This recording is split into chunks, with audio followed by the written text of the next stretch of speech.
नमस्कार, हल्ला बोल टीवी देख रहे हैं आप। मैं हूं आपके साथ प्रियंका। बता दें कि एक तरफ कोर्ट से तेजस्वी यादव को झटका लगा है, तो दूसरी तरफ कांग्रेस की तरफ से तेजस्वी यादव पर दबाव बनाया जा रहा है। लेकिन तीसरी तरफ देखा जाए तो खुद उनके भाई तेज प्रताप यादव ने भी नया मास्टर स्ट्रोक चल दिया है। क्या है ये, इस विषय पे और भी ज्यादा जानकारी के लिए आज हमारे साथ हल्ला बोल टीवी के संपादक दीपक शर्मा। देखिए, तेज प्रताप यादव ने जो मास्टर स्ट्रोक चला है वो ये है कि तेजस्वी यादव तो अभी तक सीएम कैंडिडेट घोषित नहीं हो पाया है और महागठबंधन में महाकलह चल रही है, कांग्रेस पूरी तरह से हावी हो रही है।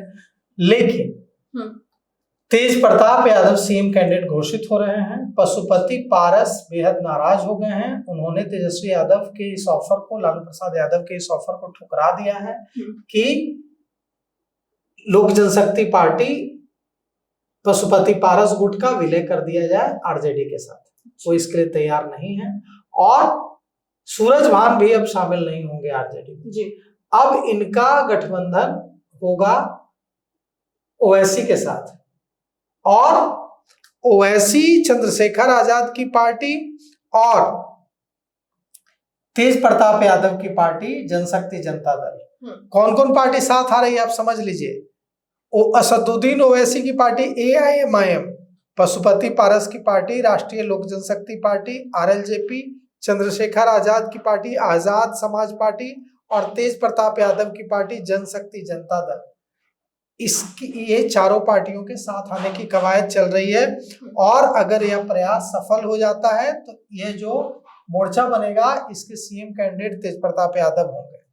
आज AIMIM के प्रदेश अध्यक्ष अख्तरुल ईमान और राष्ट्रीय लोक जनशक्ति पार्टी के सुप्रीमो पशुपति पारस के बीच बातचीत हुई है और इस पर सहमति बनी है कि दोनों पार्टियां एक साथ आ सकती हैं और इसे लेकर तेज प्रताप यादव को चेहरा बनाने पर भी सहमति बन गई है कि तेज प्रताप यादव इस गठबंधन के चेहरा होंगे। अब सवाल ये उठता है कि पशुपति पारस ने तेजस्वी यादव, लालू प्रसाद यादव के इस ऑफर को क्यों ठुकराया कि आप विलय कर लीजिए राष्ट्रीय जनता दल में। पशुपति पारस को जब यह ऑफर राष्ट्रीय जनता दल के सुप्रीमो लालू प्रसाद यादव और नेता प्रतिपक्ष तेजस्वी यादव की तरफ से दिया गया कि आप विलय कर लीजिए, तो उन्होंने कहा कि ठीक है, हमें सोचने का वक्त दीजिए। उसके बाद पार्टी की बैठक हुई और पार्टी की बैठक में सारे नेताओं ने, राष्ट्रीय लोक जनशक्ति पार्टी पशुपति पारस की गुट के सारे नेताओं ने इसका विरोध कर दिया और उन्होंने कहा कि हम विलय नहीं कर देंगे। इसके बाद सूरजभान सिंह के सामने वो जो बैठक हुई उसमें पशुपति पारस और सूरजभान सिंह के सामने पार्टी नेताओं ने आरजेडी में विलय का विरोध किया और कहा कि अगर नहीं गठबंधन होता है तो 243 सीटों पर चुनाव लड़ जाना चाहिए।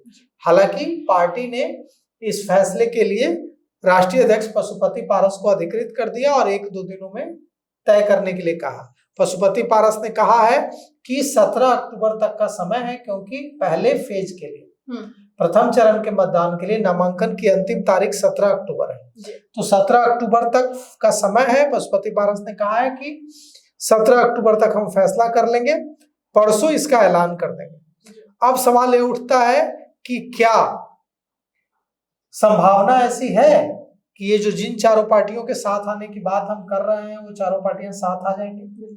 अगर ये चारों पार्टियां साथ आ जाती हैं तो इनको फिर नजरअंदाज कर पाना किसी के लिए मुमकिन नहीं होगा। ये एक बड़ी ताकत बन जाएगी। तेज प्रताप यादव का जनशक्ति जनता दल, ओवैसी की AIMIM, पशुपति पारस की रालोजपा राष्ट्रीय लोक जनशक्ति पार्टी और चंद्रशेखर आजाद की आजाद समाज पार्टी, ये तमाम जो चारों जो पार्टियां हैं, ये पार्टियां अगर एक साथ आई और इन लोगों ने तेज प्रताप यादव को सीएम कैंडिडेट घोषित कर दिया कि हमारा चेहरा सीएम कैंडिडेट यही होंगे, तो ये इससे महागठबंधन को बड़ा नुकसान होगा और अगर ये पार्टियां अकेले अकेले चुनाव लड़ेंगी तो उतना नुकसान नहीं कर पाएंगी, लेकिन अगर ये साथ मिलकर चुनाव लड़ेंगी तो बड़ा नुकसान कर पाएंगे। अगर 2020 का हम देखें तो 2020 में एक तीसरा मोर्चा बना था और ये जो तीसरा मोर्चा है इसमें इसका नाम दिया गया था, बिहार विधानसभा 2020 में जो तीसरा मोर्चा दिया गया था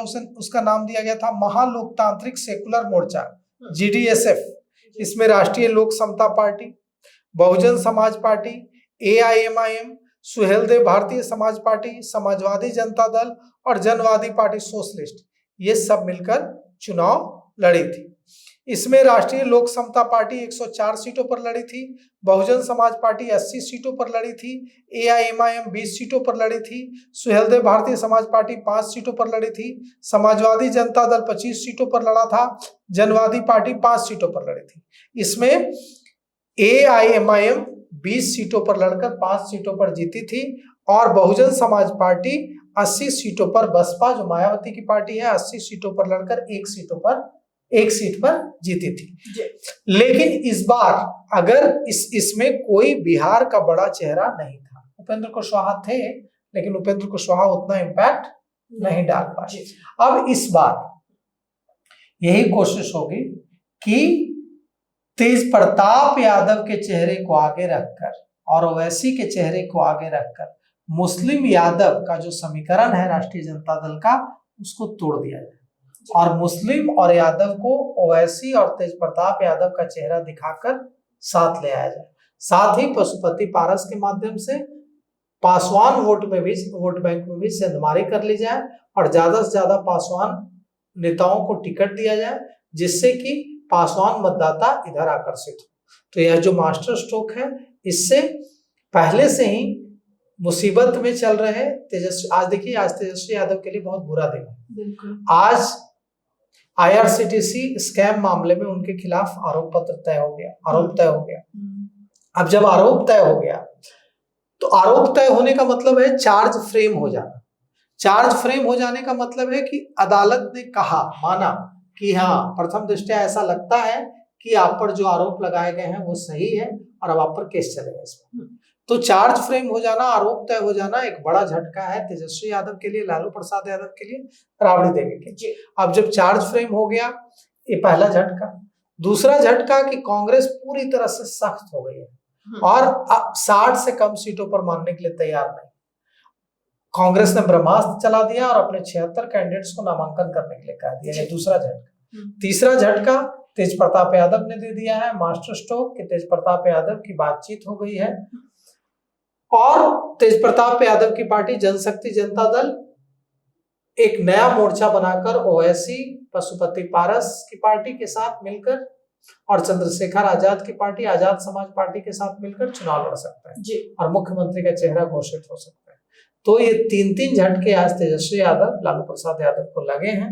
अब देखिए इन झटकों से तेजस्वी यादव, लालू प्रसाद यादव राजद को कैसे उभारता है। तो सुना आपने इन सबको लेकर, आपकी क्या राय में कमेंट सेक्शन में जरूर बताइएगा और इस पेशकश में इतना ही। आगे की खबर देखने के लिए बने रहे हल्ला बोल टीवी के साथ। धन्यवाद।